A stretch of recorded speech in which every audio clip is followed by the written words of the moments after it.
आदाब। Straight line में आप सभी लोगों का बहुत बहुत स्वागत है। आज हमारे साथ जुड़े हैं एडी फूड, जिनसे हम बातचीत करेंगे। हाल ही में मसला एक डोडा के गुन्ना इलाके में हुआ था, जिस इलाके में साफ साफ मतलब जो वीडियोस वायरल हुई उस वीडियोस में साफ साफ दिखाया गया कि राशन जो था स्टोर पे तो काफ़ी सारा जो था वहाँ पर जो डंप पड़ा हुआ था, जिसकी वजह से वो काफ़ी सारा लगभग 400 से प्लस बोरियां जो थी वहाँ पर वो ख़राब हो चुकी थी। तो क्या वजह थी वहाँ पर जो राशन डंप रखा गया था, सब बातचीत जो होगी एडी फूड से होगी। सर सबसे पहले स्वागत है आपका स्ट्रेट। शुक्रिया शुक्रिया शुक्रिया शुक्रिया। सर सबसे पहले जो मेन मुद्दा अभी राशन को लेके है, क्योंकि ये राशन आपको भी पता है कि कुछ टाइम पहले की बात है, जो राशन अभी लगभग 400 से प्लस बोरियां जो वहाँ पर थी आटे की, तो वो वहाँ पर जो है पड़ा था, जिसकी वजह से सारा ख़राब हो चुका था। जो वहाँ के लोगों का कहना है, जो वहाँ पे जो भी वीडियोस वायरल हुई थी उन सब पे यही सब कहना था। तो आखिर क्या वजह है उस सब के पीछे, तो वो आप थोड़ा क्लियर करें हमें। देखिए, हमारे यहाँ जो आटा आता है वो हमारी उधमपुर में मिल्स हैं, वहाँ से आटा यहाँ आता है। पिछले दिनों जो हमारे गुंदना का जो कुछ कोटा बनता था उसका आटा हमारे पास आया था, और जब वो आटा हमारे स्टोर पे पहुंचा, जब हमारे स्टोर कीपर और टीएसओ ने देखा तो आटा जो था वो ख़राब था। तो फ़ौरन उन्होंने मेरे साथ मैटर टेकअप किया। तो मैंने उनको इमीडिएटली यही डायरेक्शन दी कि आप इसको फ़ौरन वापस भेज दो। और उसी वक्त मैंने जो कंसर्न मिलर था उससे भी फ़ोन पे बात हुई मेरी कि ये ख़राब आटा यहाँ आया है, इसकी वजह क्या है। तो उनके अपने बहाने वगैरह 3-4 दिन ट्रांजिशन में लगते हैं, प्लस बारिशें वगैरह थी, जो भी था। हाउएवर हमने क्लियर कट उनको बोला कि आप अपनी कॉस्ट पे अपनी गाड़ी ये इसको रिप्लेस करो और हमें फ्रेश नया आटा प्रोवाइड करो। अब ये आटा वापस जाना था, लेकिन जो गाड़ी जो आटा लेके आई थी एज़ पर टीएसओ, उस गाड़ी में कोई फॉल्ट आया, उनने वापस जाने से मना कर दिया। तो फिर वहाँ फिजिबिलिटी यही बनती थी कि उस आटे को अनलोड करके साइड पे कहीं रखा जाए, ताकि वो मिलर की खुद अपनी वो गाड़ी आए, उसको उठा के नया आटा हमें रिप्लेस कर ले। पहले ही आप तक ये बात पहुंची हुई थी कि आटा जो था वो ख़राब। बिल्कुल ऐसा कुछ नहीं है कि वहाँ पड़ा हुआ था। जिस दिन आटा आया उसी दिन हमें मालूम हुआ, उसी साथ ही हमने कार्रवाई की। 1-2 दिन तक जब कोई रिस्पॉन्स नहीं आया मिलर की तरफ से, फिर बाद में मैंने उसको रिटर्न में लेटर चिट्ठी निकाली कि अभी तक आपका ना तो ये आटा आपने रिप्लेस किया और न ही नया आटा हमें पहुँचाया अभी तक। तो रिसेंटली वो फिर उसने अपनी गाड़ियाँ भेजी, वो आटा वहाँ से रिप्लेस हुआ है और नया आटा हमारे वहाँ आ चुका है। हमने ये चीज़ इंश्योर कराई थी कि वो आटा किसी भी कीमत पे बाहर ना निकले, गलती से भी वो चीज़ डिस्ट्रीब्यूट ना हो, क्योंकि हमारी प्रायोरिटी होती है जो क्वालिटी का राशन हो वो डिस्ट्रीब्यूट किया जाए बेनिफिशरीज़ में। तो ये चीज़ हमने इंश्योर कराई कि ये आटा गलती से भी किसी डीलर तक ना पहुंच पाए। और 400 बैग्स, 400 के 400 बैग वैसे ही थे। वहाँ तहसीलदार साहब भी आए थे, उन्होंने भी वहाँ सील किया था। पूरे 400 के 400 बैग्स वापस गए और रिप्लेस्ड नया आटा, फ्रेश आटा हमारे पास आ चुका है और वो डिस्ट्रीब्यूट हो चुका है। तो सर उसके अलावा देखने में कारा का भी मामला सामने आया था, जहां पर भी लगभग ऐसा ही केस जो है देखने को मिला था, जिसकी वजह से डीलर भी वहां पर जो है उसको भी सस्पेंड किया गया था। तो क्या वजह रह रही है कि डोडा में ये ऐसी दिक्कतें अभी आ रही है? नहीं, ये सारा सिस्टम अगर पहले दिक्कतें आती थी, दिक्कतें थी, हमारी पूरी कोशिश रहती है कि सिस्टम को क्लीन करना है, सिस्टम को बेहतर बनाना है। बेहतर बनाने का प्रयास हम लगातार करते रहते हैं। जहाँ कहीं हमें ऐसी शिकायत मौसूल होती हैं हम उस पर कार्रवाई करते हैं।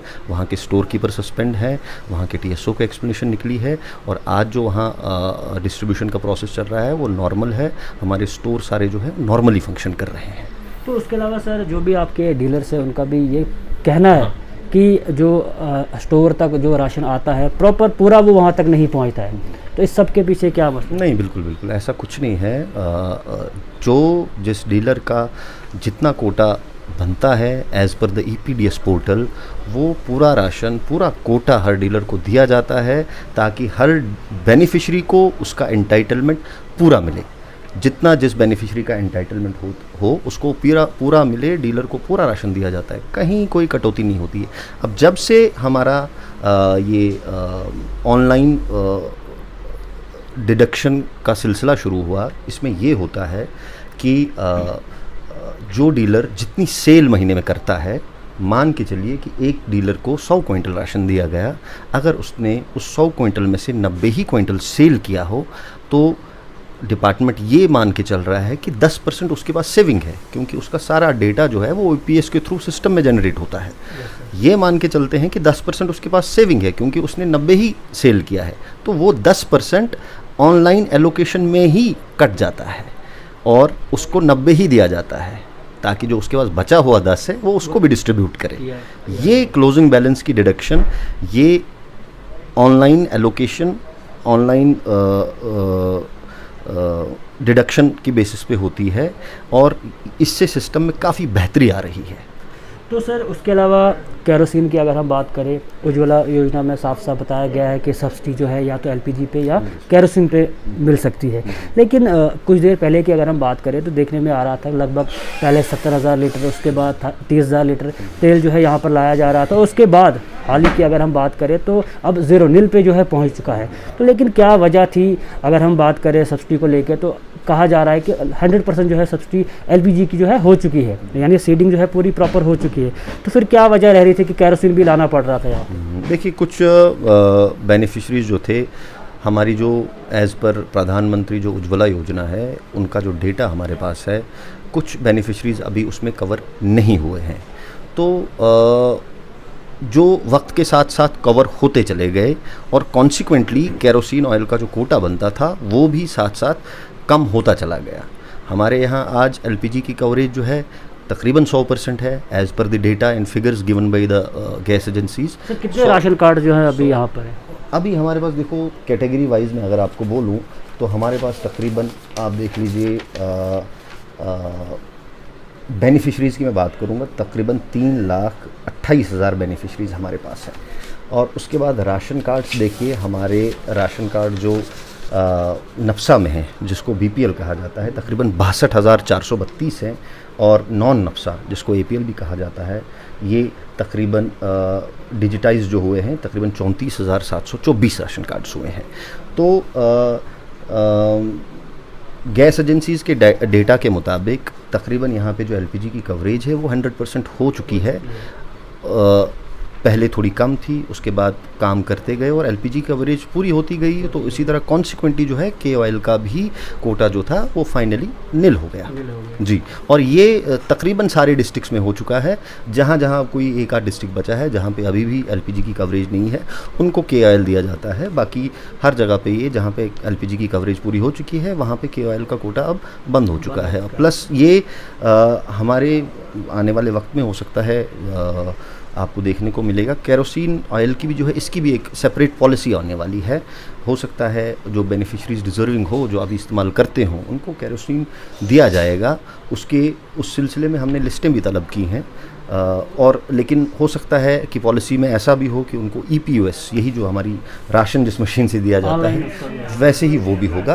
तो डिपेंड करता है, देखते हैं पॉलिसी जब सामने आएगी तो पता चलेगा। तो लेकिन सर देखने में ये आ रहा था कि अगर हम काफ़ी टाइम से जो है हम सर्वे कर रहे थे हर इलाके में, लेकिन केरोसिन की अगर हम बात करें तो लोगों तक नहीं पहुँच पा रहा था। केरोसिन आ तो रहा था, डिपो तक भी आ रहा था, लेकिन लोगों तक नहीं पहुँच पा रहा था। आखिर क्या वजह रह रही है सबके पीछे? देखिए, लोगों तक क्यों नहीं पहुँचा हमारे पास, अगर हम बात करें, लास्ट टाइम जो AD फूड यहाँ पर थे प्रदीप चांद जी, उनसे भी हमने बातचीत की, लेकिन उनका साफ साफ कहना था, हमने TSOs को कह दिया है, जो भी डीलर्स वगैरह वहाँ पे हैं उनसे कह दिया कि हमें लिस्ट दो कि जो भी लोग हैं जिनको भी केरोसिन की ज़रूरत है वो हमें लिस्ट दो, ताकि हम प्रोवाइड कर सकें उन सब लोगों के लिए। क्योंकि अब जैसे LPG की बात हो गई वो तो 100% हो चुका है, लेकिन कुछ लोग ऐसे भी होते हैं जिनको ज़रूरत है, लेकिन अगर हम इलाकों की बात करें वहाँ तक नहीं पहुँच पा रहा। बिल्कुल, देखिए, ऐसे लोग जो अभी भी के ऑयल पे मुनस्सिर हैं, अगर ऐसे कुछ लोग हैं, हमारी TSO से बात हुई है, रिटर्न कम्युनिकेशन भी गया है, लेटर्स टाइम टू टाइम, अगर ऐसे कुछ लोग हैं, मैंने इवन सरपंच से भी बात करके रखी, मैंने BDCs DDC से भी बात की है कि अगर आपके इलाकों में ऐसे लोग हैं जिनको अभी भी के ऑयल की ज़रूरत है और जो LPG अफोर्ड नहीं कर पा रहे हैं, उनकी एक लिस्ट हमें प्रोवाइड कर दीजिए। हम आगे टेकअप करेंगे मसला, और अगर हो सका तो उनको डेफिनेटली प्रोवाइड किया जाएगा। सर उसके अलावा बात करें डीलर्स को लेके, तो जब राशन आता था तो डीलर्स ही खुद वो राशन ले जाते थे, लेकिन अब जो है ऑनलाइन टेंडर का प्रोसेस हो चुका है, तो क्या वो इम्प्लीमेंट हो चुका है अभी ग्राउंड? बिल्कुल। देखिए, पिछले 1 साल से इस पे काम डिपार्टमेंट कर रहा था। ये नफ्सा में ही एक नफ्सा का जो हमारा एक्ट है, फूड सिक्योरिटी एक्ट, उसी में एक सेक्शन कहती है कि हमें इंश्योर करना है, डिपार्टमेंट स्टेट्स को इंश्योर करना है कि राशन जो है इसकी डोर स्टेप डिलीवरी दी जाए up to the FPS level. और इसी सिलसिले में इसको इम्प्लीमेंट करने के सिलसिले में हर डिस्ट्रिक्ट में डोर स्टेप डिलीवरी के टेंडर इनवाइट किए गए थे। उसी सिलसिले में डोडा में भी इनवाइट किया गया था। बहुत से डिस्ट्रिक्ट्स में, अक्सर डिस्ट्रिक्ट्स में कुछ उसमें मसले मसाइल सामने आए, कहीं कोर्ट का स्टे हो गया, कहीं कोई वजह हुई तो वहाँ वो इम्प्लीमेंट नहीं हो पाया। लेकिन डोडा में डोर स्टेप डिलीवरी का जो हमारा टेंडर है वो अलॉट हो चुका है and that has been implemented with effect from May 2021। और इसका हमें डिपार्टमेंट को, सरकार को ये फ़ायदा हमें हो रहा है कि पहले अगर कहीं हम 100 रुपये कैरेज दिया करते थे तो आज हम उसी जगह के लिए 69 या 70 रुपये कैरेज दे रहे हैं। मतलब हमें 30% हमारा जो रेवेन्यू है, हमारा जो एक्सचेकर को है वो फ़ायदा हो रहा है, जो तकरीबन अगर मैं रफ फिगर्स की बात करूं तकरीबन 2 से 2.5 करोड़ सालाना हमारा सरकार के एक्सचेकर को हमें फ़ायदा हो रहा है। तो दैट स्टैंड्स इम्प्लीमेंटेड। तो सर उसके अलावा जैसे डीलर्स की बात की जाए, लाइबिलिटी की बात की जाए तो काफ़ी सालों से जो है, चाहे वो गवर्नमेंट डीलर्स हो या तो उनकी लाइबिलिटी जो है काफ़ी सालों से पेंडिंग है। तो आखिर क्या वजह रह रही है इन सब के पीछे भी इतनी पेंडिंग होना काफ़ी सालों से? ये देखिए, मैं तो 2020 जून में यहाँ ज्वाइन किया हूँ। पिछले रीज़न्स क्या रहे हैं मुझे उसका इल्म नहीं है, लेकिन जहाँ तक लाइबिलिटीज़ का सवाल है, बिल्कुल लाइबिलिटीज़ हैं। हमारे पास कुछ बिल्स हमारे पास अवेलेबल हैं, कुछ TSOs प्रिपेयर कर रहे हैं। फाइनल फिगर्स कुछ दिन तक हमें मिल जाएंगे कि जो भी लाइबिलिटी होगी वो डेफिनेटली हम प्रोजेक्ट करके फंड्स रिलीज़ करके इनका पेमेंट कर देंगे। ICDS का राशन है, उसकी हमारे पास लाइबिलिटी है, उसके बिल्स भी अभी तक मैसर कुछ के हैं, कुछ के नहीं हैं। मिड डे मील का राशन है, उसकी भी थोड़ी बहुत लाइबिलिटी है। PMGKY सबसे ज़्यादा लाइबिलिटी है, वो फंड्स ही अभी प्रोवाइड नहीं किए गए हैं। जैसे ही फंड्स प्रोवाइड हो जाते हैं तो डेफिनेटली ये लाइबिलिटीज़ जो हैं ये सारी क्लियर कर दी जाएंगी। बिल्कुल सर। उसके अलावा अभी हाल ही में देखने में आ रहा है, जितने भी डीलर्स एसोसिएशन की अगर हम बात की जाए तो आपके खिलाफ इल्ज़ामात काफ़ी ज़्यादा लगाए जा रहे हैं। तो और उनकी मांग भी काफ़ी ज़ोरों शोर से ये रह रही है कि आपको भी यहाँ से ट्रांसफ़र किया जाए। तो आखिर क्या वजह हो रही है? उनका कहना है कि करप्शन जो है अभी पीक पे है। तो आखिर क्या वजह हो रही है, कितने सारे इल्ज़ाम जो आप पे लगाए जा रहे हैं? ये तो कॉन्ट्राडिक्टरी स्टेटमेंट हो गया है। अगर लाइबिलिटी यहाँ पे पेंडिंग है, पेमेंट ही नहीं हो रही है, तो कौन किससे कुछ मांग रहा है, मांग कर रहा है? कहीं ऐसा तो नहीं है? क्योंकि जब भी डीलर से जो है लिस्ट मांगी जाती है कि हाँ जी आपके इलाके में कितने लोग ऐसे हैं जिनको केरोसिन की या राशन वगैरह की ज़रूरत है, प्रॉपर लिस्ट वो दे नहीं पा रहे हैं, जिसकी वजह से वो सोचे शायद आप काफ़ी स्ट्रिक्ट हैं। नहीं। तो ऐसा भी कुछ? देखिए हमें डायरेक्शंस और गाइडलाइंस फॉलो और इम्प्लीमेंट करनी होती है और वो हम कर रहे हैं। आप बोल रहे हैं, मुझे अभी पता नहीं ये एसोसिएशन है, इनका इलेक्शन कब हुआ, इनको कितनी वोटिंग से एसोसिएशन बनी है, क्योंकि हमारे पास सिर्फ 20 या 30 या 40 डीलर नहीं है, हमारे पास तकरीबन 300 डीलर हैं। आप रैंडमली कहीं भी जाके किसी और से भी पूछ लीजिए, बहुत से इलाके वो हमारे 90 to 95% जो डीलरान हैं, डीलर हजरात, वो मेहनती हैं, काम करने वाले लोग हैं। लेकिन चंद ये जो अनासिर हैं, ये सेल्फ इंटरेस्टेड एलिमेंट्स जो हैं, ये अपने नाजायज़ अगराज़ व मकासद के लिए बाकियों को भी वरगलाने की कोशिश करते हैं, बाकियों की नुमाइंदगी का दावा करते हैं। इससे बाकी लोग जो काम करने वाले लोग हैं वो भी मुतासिर हो रहे हैं। लेकिन मैं आपके ही मीडियम से तमाम अपने डीलरान का, जो मेहनती हैं, जो ईमानदार हैं, जो अपना काम कर रहे हैं, उनसे अपील करूंगा कि आप अपना काम कीजिए, हम आपके साथ हैं, डिपार्टमेंट आपके साथ है। किसी के बहकावे में आने की ज़रूरत नहीं है। ये इल्ज़ामात हैं जो ये लगाए जा रहे हैं, एक किस्म की फ्रस्ट्रेशन है। ऑनलाइन मोड पे कर दिया, आधार सीडिंग 100% करवा दी, तो इनका जो चंद, मैं यूज़ कर रहा हूँ, सारे नहीं, 90 to 95% सब ईमानदार हैं। चंद जो 5 से 10% लोग हैं, उनके जो सेल्फ इंटरेस्ट थे वो कहीं ना कहीं हर्ट हो चुके हैं। और वही जो उनको हर्ट हुआ है, ये जो मुजाहिरा है, ये उसी का वो है, फ्रस्ट्रेशन का एक मुजाहिरा हो रहा है। लेकिन ये कोशिश की जाती है, प्रेशर टैक्टिक्स होती हैं वगैरह वगैरह। हम इन प्रेशर टैक्टिक्स में तो आने वाले नहीं हैं। 100% आधार सीडिंग APL की भी होगी, NPHS बेनिफिशरीज़ की भी होगी, ऑनलाइन राशन डिस्ट्रीब्यूट किया जाएगा, कोई भी जहाँ भी नेटवर्क है किसी भी किस्म की छूट नहीं दी जाएगी। प्लस अब ये ट्रांसफ़र का आई डोंट नो मुतालबा क्यों कर रहे हैं। मुझे 1-2 बंदे यहाँ पे मिले जिनने मेरे पास आके ये कहा कि ये जो चंद अशख़ास हैं, चंद लोग जो हैं, इन्होंने आपकी ट्रांसफ़र के लिए, आप इनका दिमाग देख लीजिए, इनने पैसे जमा किए हैं ट्रांसफ़र के लिए। अब मुझे समझ नहीं आ रही ये कौन, ये क्या लोगों को, इन लोगों को क्यों ये वर्गलाने की कोशिश कर रहे हैं। आज क्या वैसा सिस्टम है सर? कि पैसे एक चीज़ मैं यहाँ पर आपको यहाँ पर रोकना चाहूँगा कि आपसे कह रहे हैं कि पैसे जमा कर रहे हैं, आखिर पैसे जमा करके पैसे आगे देने किसको, उनको transfer? Exactly that's what I am asking कि ये किस बुलावे में है। आज पूरा सिस्टम ट्रांसपेरेंट और अकाउंटेबल है, वो ज़माने ये किसी भूल बुलावे में है कि ऐसा ये सिंपल इनका सेल्फ इंटरेस्ट होते हैं, लोगों को वर्गलाना, बहकाना, अब ये करेंगे, वो करेंगे, हड़तालें करेंगे। इससे आम जो हमारा बेनिफिशरी है वो मुतासिर होता है। यानी सर करप्शन कहीं ना कहीं आप ख़त्म कर रहे हैं, लेकिन वो लोग नहीं चाहते हैं कि ये ख़त्म हो। करप्शन हम जड़ से ही वार कर रहे हैं। करप्शन का सिलसिला ही ई-पे बेस्ड ट्रांजैक्शंस हो गई, आधार सीडिंग 100% हो गई, क्लोजिंग बैलेंस कटने वाला है, तो करप्शन का सिलसिला ही नहीं रहेगा, बिल्कुल है ही नहीं, मौजूद ही नहीं है। यही चंद एलिमेंट्स हैं जो अब देखिए पैसे जमा करके क्या करते हैं, तो that is other type of the corruption.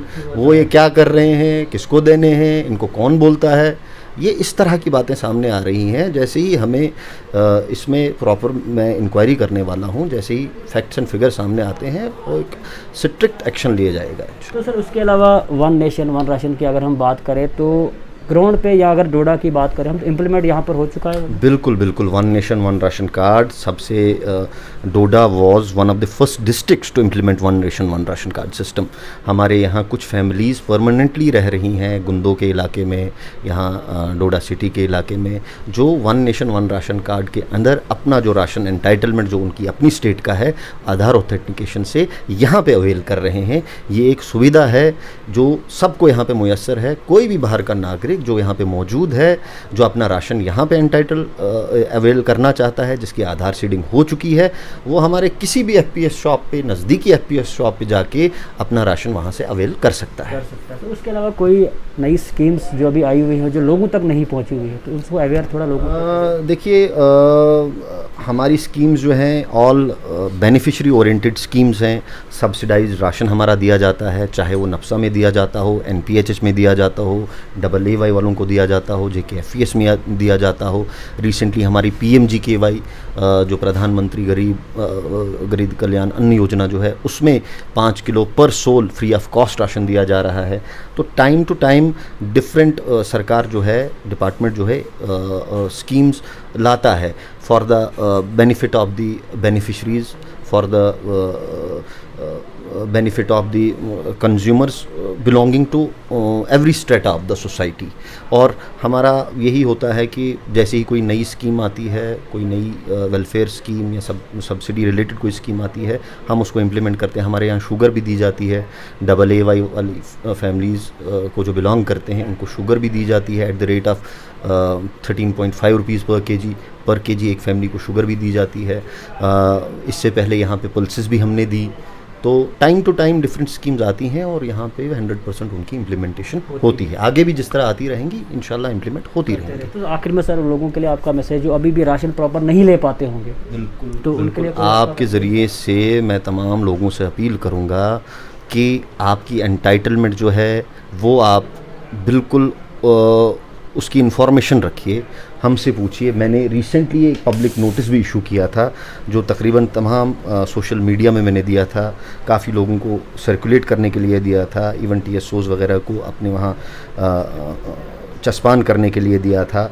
ये जो एंटाइटलमेंट लोगों की है, मैं एक बार फिर लोगों के लिए दोहराना चाहूँगा कि AA वाली जो फैमिली है उनको 35 kg राशन जो है वो पर मंथ मिलता है। उसके अलावा PHH की जो फैमिलीज़ हैं उनको 5 kg पर सोल का राशन मिलता है। NPHH की फैमिलीज़ जो हैं उनको भी 5 kg पर सोल का राशन दिया जाता है। इसके अलावा PMGKY का जो है ये भी 5 किलो पर सोल का राशन हर BPL फैमिली के फ़र्द को दिया जाता है। जो कीमतें हैं वो AA और PHH में सेम है, यानी कि चावल जो है 3 रुपये kg, गुंदम वीट 2 रुपये kg, आटा 3 रुपये kg और खांड 13.5 रुपये kg। वहीं पे NPHH की जो प्राइसेस हैं वो चावल 15 रुपये पर kg, वीट 12 रुपये पर kg और आटा 13 रुपये पर kg जो है वो दिया जाता है। तमाम लोगों से मेरी अपील है कि अपना ये आपका हक है, ये आपका हक है, आपको इस एंटाइटलमेंट को अवेल करना है। कहीं पे आपको नहीं मिल रहा है, कम मिल रहा है, ज़्यादा कीमत पे मिल रहा है, आप फ़ौरन अपने नज़दीकी TSO या मुझसे रब्ता कर सकते हैं। जो भी मुनासिब कार्रवाई होगी हम इंश्योर करेंगे कि वो की जाए। आपके माध्यम से मैं आपके साथ भी ये शेयर करूँगा, आप भी प्लीज़ इसको सर्कुलेट करें for the information of the general public. Thank you sir. तो आप देख सकते थे हमारे साथ जुड़े थे AD फूड शोहब लतीफ़ जी, जिनका साफ साफ कहना था कि जो भी इश्यूज़ इनके खिलाफ़ लगाए जाए हैं वो तो बेबुनियाद है, लेकिन और जो भी इन्फॉर्मेशन लोगों तक अभी तक नहीं पहुंची थी वो इन्फॉर्मेशन भी उन्होंने लोगों तक पहुंचाई। उम्मीद और तवक्का यही है लोगों से कि जिन तक अभी तक राशन ना पहुंचा हो वो भी प्रॉपर अपने डीलर के पास जाएं और राशन वहां से ले, क्योंकि राशन की कोई भी कमी नहीं है, राशन प्रॉपर वहाँ तक पहुँचता है, लेकिन लोग ही अभी वहाँ तक नहीं पहुँच पा रहे होंगे। तो उम्मीद और तवक्का यही है कि सब लोग जो है इसका पालन करेंगे। और इसी के साथ दीजिए इजाज़त और जुड़ते रहिए स्ट्रेट लाइन के साथ।